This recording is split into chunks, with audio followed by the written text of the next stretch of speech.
என் அன்பு குழந்தையே, உனக்கான நல்ல விஷயங்களை செய்து கொடுப்பதற்காகவே உன் தாயானவள் இன்று உன்னை தேடி வந்திருக்கின்றேன். என் பிள்ளையே, இத்தனை நாளும் நீ ஏங்கித் தவித்த ஒரு உறவு இன்று உன்னை தேடி வரப்போகின்றது. அந்த உறவு உன்னை தேடி வருவதற்கான நேரமும் நெருங்கிவிட்டது. உன்னை தேடி வருபவர் உனக்கு பிடித்தவராக இருக்கும் பொழுது உன் சந்தோஷத்தை உன் அம்மா நான் காண வேண்டாமா? அதனால்தான் என் குழந்தையே, அதனை காண்பதற்காகத்தான் நான் வந்திருக்கின்றேன்.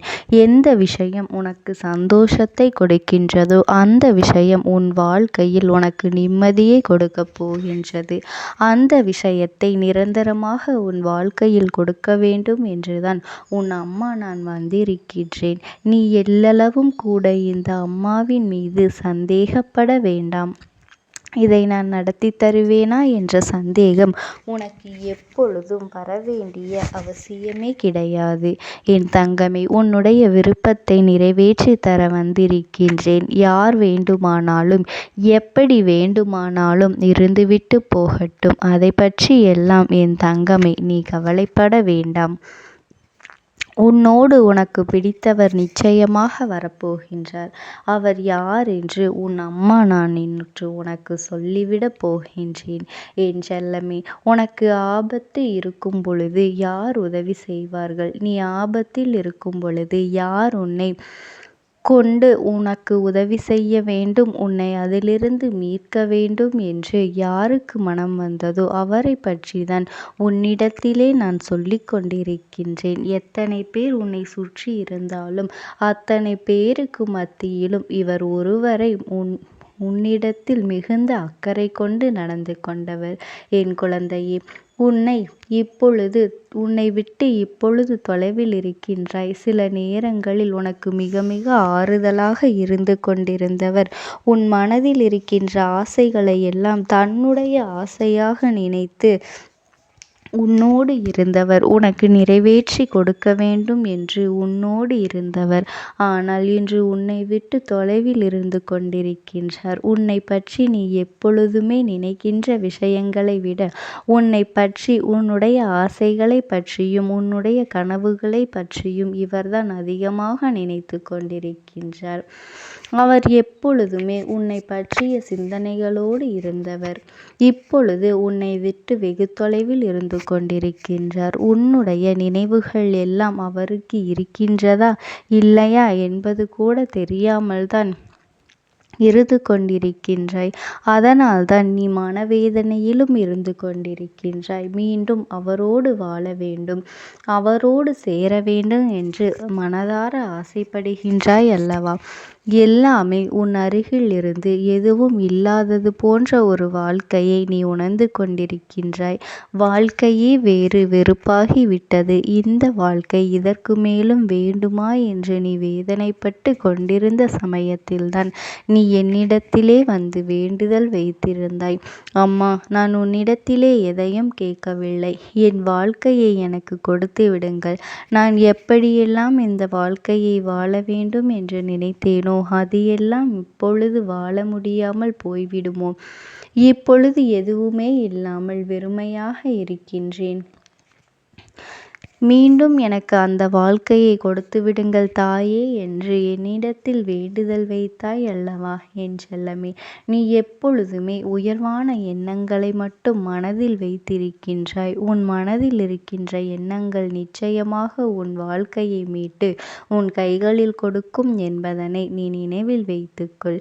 என் செல்லமே, இனி உன் வாழ்க்கையில் நல்லது மட்டுமே நடக்கும். நீ என்னை மனதார நம்பிதானே என்னிடத்திலே வந்து உன்னுடைய வேண்டுதல்கள் ஒவ்வொன்றையும் சொல்லியிருக்கின்றாய். உன்னுடைய வாழ்க்கையையும் கடந்த கால வாழ்க்கையையும் நினைத்து நீ வேதனைப்பட்டு கொண்டிருக்கின்றாய் அல்லவா? இதற்கு முன்பு எத்தனையோ சந்தோஷங்களை நமக்கு பரிசாக கொடுத்த வாழ்க்கை இன்று வெறுமையை மட்டுமே பரிசாக கொடுத்து கொண்டிருக்கின்றது. இனிமேல் இந்த வாழ்க்கையை நாம் சந்தோஷமாக வாழ்வோமா என்ற சந்தேகம் உனக்கு முன்பு இருக்கலாம். ஆனால் இந்த அம்மா உன்னோடு பேசிய பிறகு நிச்சயமாக அந்த எண்ணம் உன்னிடத்திலே இருக்கவே கூடாது.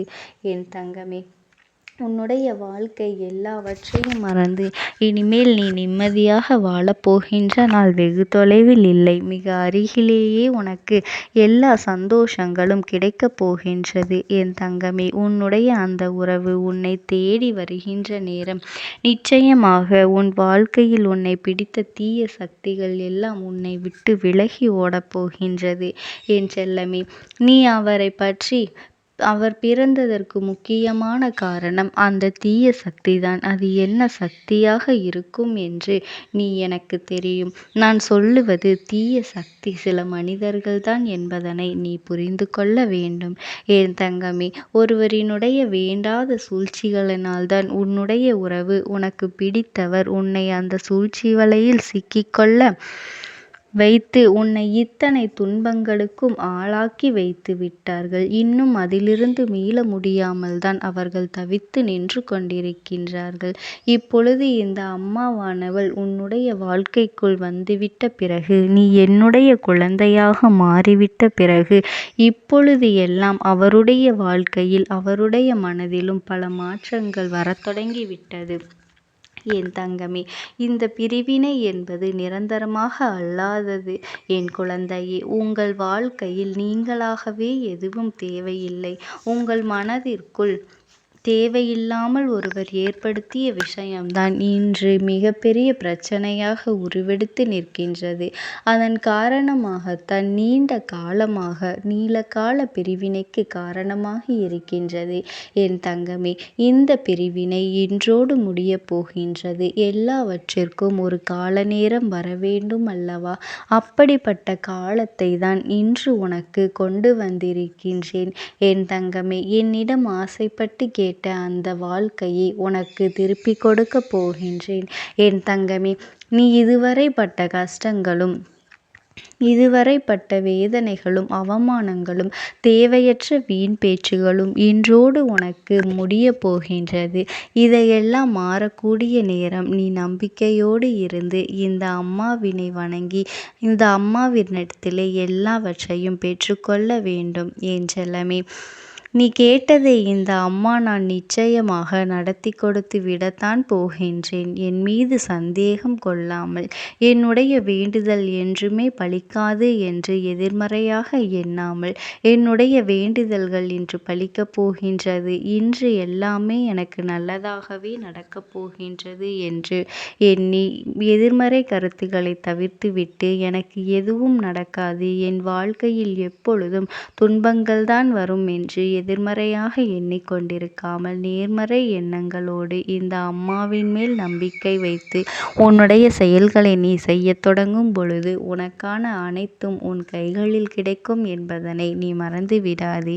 என் செல்லமே, நான் உனக்கு சொல்லிக் கொள்வது இது ஒன்று மட்டும்தான். இனிமேல் உன் வாழ்க்கையில் எல்லாமே நல்லபடியாகத்தான் நடக்கப் போகின்றது. இது நல்லபடியாக அமைய வேண்டும் என்றால் யாருடைய தலையீட்டையும் உங்களுடைய குடும்ப வாழ்க்கையில் நீ ஏற்படுத்தக்கூடாது.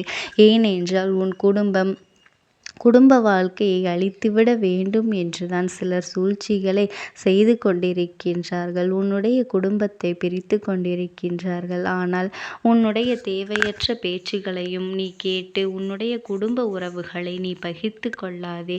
மூன்றாம் நபரின் தலையீடு உங்களுடைய குடும்ப பிரிவினைக்கு காரணமாக இருக்கின்றது. மீண்டும் அதே ஒரு சூழ்நிலையை உன் வாழ்க்கையில் நீ உருவாக்கி விடக்கூடாது. ஏனென்றால் நீ நன்றாக இருப்பது, உங்கள் உறவு ஒற்றுமையாக இருப்பது மற்றவர்கள் கண்களுக்கு உறுத்தத்தான் செய்கின்றது. அதனால் என் தங்க பிள்ளையே, நீ எதை நினைத்தும் கவலைப்படாதே. இந்த தாயானவளினுடைய அன்பும் ஆசீர்வாதங்களும் என் அன்பு குழந்தைக்கு என்றென்றைக்கும் முழுமையாக கிடைத்து கொண்டே இருக்கும். ஓம் சக்தி. ஓம் ஆதிபராசக்தி. என் அன்பு குழந்தையே, உனக்கான நல்ல விஷயங்களை செய்து கொடுப்பதற்காகவே உன் தாயானவள் இன்று உன்னை தேடி வந்திருக்கின்றேன். இன்று இந்த அம்மா ஒரு பெருமகிழ்ச்சியான செய்தியோடு வந்திருக்கின்றேன். என் பிள்ளையே, உன்னை 2 தெய்வங்கள் சுற்றி சுற்றி வந்து கொண்டிருக்கின்றது. இவர்களை நீ கவனமாக வணங்கி கொண்டிருக்கின்றாயா அல்லது நீ வேறு யாரையாவது வணங்கி கொண்டிருக்கின்றாயா என்று உனக்கான ஒரு சிந்தனையை கொடுப்பதற்காக இந்த அம்மா நான் வந்திருக்கின்றேன். அதாவது நம்மை சுற்றி வந்து நமக்கு நல்லது செய்கின்ற தெய்வங்களை நீ வணங்குகின்றாய் என்றால் உன்னுடைய வேண்டுதல்கள் எல்லாம் நிச்சயமாக நிறைவேறிவிடும். இல்லாது போனால் நீ வணங்குவது ஒருவரையும் உனக்கு நல்லது செய்ய உன்னை தேடி வருவது இன்னொருவராகவும் இருக்கும் பட்சத்தில் உன்னுடைய வேண்டுதல்கள் எல்லாம் தாமதமாவது சாத்தியம்தானே. அதனால் என் குழந்தையே, இன்று உன் அம்மா என்னிடத்தில் இருந்து இந்த செய்தி என்னவென்று நீ தெரிந்து கொண்டு உனக்கு வாழ்க்கையில் நல்லது நினைப்பது யார், உன்னை சுற்றி சுற்றி வந்து கொண்டிருக்கின்ற இந்த 2 தெய்வங்கள் யார் என்பதனை நீ தெரிந்து கொள்ள வேண்டும். என் பிள்ளைக்கு வாழ்க்கையில் பல கஷ்டங்கள் வந்த பொழுதெல்லாம் நீ வணங்கிய தெய்வம்தான் உன்னை காப்பாற்றியது என்று நினைத்து கொண்டு இருக்கின்றாய். ஆனால் உண்மை அது கிடையாது. இந்த 2 தெய்வங்களும் உன்னை சுற்றி வருகின்றவர்கள்தான் இதை செய்கின்றார்கள் என்பதனை நீ முதலில் புரிந்து கொள்ள வேண்டும். உண்மையில் இவர்களை நீ வணங்குவதும் அவர்களின் பெயரை சொல்லும் பொழுது உன் மனதிற்கு தோன்றிவிட்டது என்றால் நிச்சயமாக உன் வாழ்க்கையில் ஒரு மிகப்பெரிய நல்ல விஷயம் நடக்கும். இல்லை, நான் சொல்வதும் நீ சொல்வதும் வேறுபாடாக இருக்குமானால் என் குழந்தை, இனியாவது அதை திருத்தி கொண்டு உன்னை சுற்றி வருகின்ற இந்த தெய்வங்களையும் நீ வணங்க மறந்து விடாதே. ஒரு பொழுதும் இவர்களை நீ விட்டுவிடக்கூடாது. தெய்வம் நம்மை தேடி வருகின்றது என்பது சாதாரணமான காரியமா? தெய்வம் உன்னை தேடி வந்து உனக்கான நல்ல விஷயங்களை கொடுக்கின்றது என்றால் நிச்சயமாக அதனை நீ சரியாக பெற்றுக்கொள்ள வேண்டும். சரியான வாழ்க்கை உனக்கு கிடைத்திருப்பதை எக்காரணம் கொண்டும் நீ விட்டுவிடக்கூடாது. இந்த நேரத்தில் இந்த விஷயம் உன் வாழ்க்கையில் நடக்க வேண்டும் என்பது விதி. அது இந்த அம்மா என் மூலமாக நீ தெரிந்து கொள்ள வேண்டும் என்பதும் விதியாகும். அதை ஒருபொழுதும் நீ இல்லை என்றோ வேண்டாம் என்றோ சொல்லிவிட முடியாது அல்லவா? நமக்கான நல்ல விஷயங்கள் எல்லாம் நடக்கப் போகின்ற இந்த தருணத்தில் என் குழந்தை, நீ விட்டுவிடாதே. அம்மா சொல்கின்ற வார்த்தைகளில் இருக்கின்ற உண்மைகள் எல்லாம் என்னவென்று நீ நிச்சயமாக இன்று புரிந்து கொள்ள வேண்டும். யாருமே நமக்கு நல்லது நினைக்கவில்லை. யாருமே நமக்கு எந்த நன்மைகளையும் செய்யவில்லை என்று சொல்லி வருத்தப்பட்டு கொண்டிருக்காதே. என் பிள்ளை, உன்னை தேடி 2 தெய்வங்கள் உன்னை சுற்றி சுற்றி வந்து கொண்டிருக்கின்றது என்றால் இதைவிட மிகப்பெரிய சந்தோஷம் இந்த வாழ்க்கையில் உனக்கு என்னவாக இருக்கப் போகின்றது? இதுவே உனக்கான நிறைவையும் இதுவே உனக்கான உச்சபட்ச மகிழ்ச்சியையும் கொடுக்கக்கூடிய நிகழ்வாக உன் வாழ்க்கையில் இருக்கும். இந்த 2 தெய்வங்களையும் நான் உனக்கு அடையாளம் காட்டித் தருகின்றேன். என் பிள்ளை, நேற்று அம்மா உன்னிடத்தில் ஒரு விஷயத்தை பற்றி பேசினேன். அது உனக்கு ஞாபகம் இருக்கின்றதா? வணங்கக்கூடாத தெய்வங்களை எல்லாம் வணங்கிவிட்டாய் என்று வணங்கக்கூடிய இவர்களை விட்டு விடுகின்றாய். ஒரு பிரச்சனை, ஒரு கஷ்டம் தொடர்ந்து வருகின்றது என்றவுடன் அங்கு ஓடவும் இங்கு ஓடவும், அவர்களை தேடவோ அவர்களிடம் பரிகாரம் செய்யவா, இங்கு கொண்டு பணத்தை கொட்டவா என்று நீ சுற்றி சுற்றி வந்து கொண்டிருக்கின்றாய். ஆனால் நீ செய்த தவறு இதுதான் என்று உனக்கு ஏற்கனவே உன் அம்மா நான் சொல்லிவிட்டேன் அல்லவா? இன்று நான் சொல்லக்கூடிய இந்த 2 தெய்வங்களும் இந்த வாழ்க்கையில் எப்பொழுதும் நீ வணங்கி நிற்க வேண்டிய தெய்வங்கள். இவர்கள் அத்தனை சுலபமாகவெல்லாம் உன் முன்னால் தோன்றிவிட மாட்டார்கள். ஆனால் உனக்கான நன்மைகள் அத்தனையும் இவர்களிடத்தில் இருந்துதான் கிடைத்து கொண்டு இருக்கின்றது. இந்த வாழ்க்கையில் நீ பெற நினைக்கின்ற எல்லா உண்மைகளையும் இவர்களிடத்தில் இருந்துதான் நீ பெற்றுக்கொண்டு இருக்கின்றாய் என்பதனை நீ மறந்துவிடாதே. எந்த நேரத்தில் இந்த வாழ்க்கை என்ன கொடுத்து என்ன எடுத்தது என்று யோசிக்கின்றாய். ஆனால் உனக்கு கொடுத்தது என்னவென்று நிச்சயமாக நான் உனக்கு நிறைவாக உன்னை தேடி வருகின்றேன் என்பதனையும் நீ புரிந்து கொள்ள வேண்டும். எந்த நேரத்திலுமே என் பிள்ளைக்கான விஷயங்கள் என் குழந்தைக்கு சரியான ஏமாற்றங்களையும் ஏற்றங்களையும் சரியான இரக்கங்களையும் தந்து கொண்டு இருக்கின்றது. நீ என்றாவது நினைத்திருக்கின்றாயா நம் வாழ்க்கை நல்லபடியாக இருக்கின்றது என்று? ஒரு நாளும் சிந்தித்தது கிடையாது. ஒவ்வொரு நாளும் சுற்றி வருகின்ற துன்பங்களையும் கஷ்டங்களையும் பற்றி மட்டும்தான் நீ அதிகமாக சிந்தித்திருக்கின்றாயே தவிர உன்னை தேடி வந்த நல்ல விஷயங்களை நீ ஒருபொழுதும் ஏற்றுக்கொள்ளவில்லை. இந்த விஷயத்தையும் அப்படித்தான் விட்டு விடுவாயோ என்று உன் அம்மா நான் யோசிக்கின்றேன்.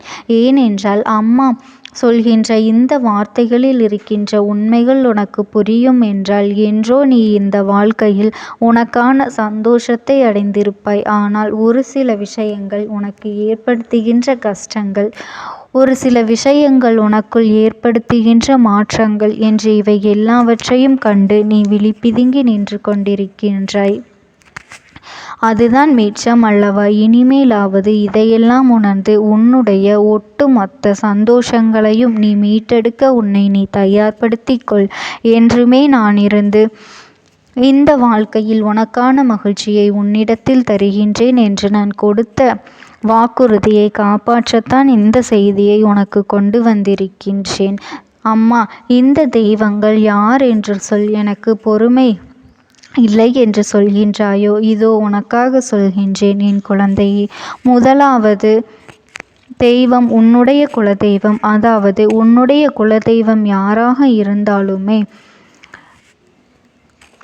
சரி, ஒருவேளை என் பிள்ளை உனக்கு குலதெய்வம் அந்த கருப்பண்ணன் நானாக இருக்கும் பொழுது அது நான் தான். இல்லை, என்னுடைய குலதெய்வம் பெண் தெய்வம், அவர்கள் இவர்கள் என்று சொல்கின்றவர்களுக்கு அவர்களின் குலதெய்வம் அவர்களை சுற்றி சுற்றி வந்து கொண்டிருக்கின்றது என்பது உண்மை. இரண்டாவதாக உன்னை சுற்றி நன்மையை கொடுத்து கொண்டிருப்பது தெய்வமானது அந்த திருச்செந்தூர் முருகன். அந்த அப்பன் எப்பொழுதும் உன்னை சந்தோஷப்படுத்தவே இருக்கின்றார். திருச்செந்தூர் முருகன் நம்மை சுற்றி வருகின்றான் என்று சொல்கின்றார் என்று யோசிக்கின்றாயே? நிச்சயமாக அதற்கு ஒரு காரணம் இருக்கின்றது. பல காலமாகவே அவர்களிடத்தில் ஒரு வேண்டுதலை வைத்து நீ காத்து கொண்டு இருக்கின்றாய் அல்லவா? அதுபோல அந்த வாராகி அம்மனும் உனக்கு துணையாக வந்து கொண்டிருக்கின்றது. அவர்கள் உனக்கு துணையாக நிற்கின்றார்கள். உன்னை சுற்றி வந்து கொண்டு இருக்கின்றார்கள். உன்னை சுற்றியெல்லாம் வரவில்லை. ஆனாலும் உன் குலதெய்வமும் இந்த முருகப்பெருமானும் உன்னுடைய வாழ்க்கையில் ஒரு விஷயத்தை உடனடியாக நடத்திவிட வேண்டும் என்று தயாராக இருக்கின்றார்கள். அவர்களினுடைய வாழ்க்கையே உன்னுடைய வாழ்க்கையை சந்தோஷமாக மாற்ற வேண்டும் என்பது மட்டும்தான் அவர்களினுடைய குறிக்கோளாக இருக்கின்றது. என் அன்பு குழந்தையே, நீ எதை நினைத்தும் கவலைப்பட்டு கொண்டிருக்காதே. இந்த தாயானவளினுடைய அன்பும் ஆசீர்வாதங்களும் உனக்கு என்றென்றைக்குமே முழுமையாக கிடைத்து கொண்டே இருக்கும். ஓம் சக்தி. ஓம் ஆதிபரா சக்தி.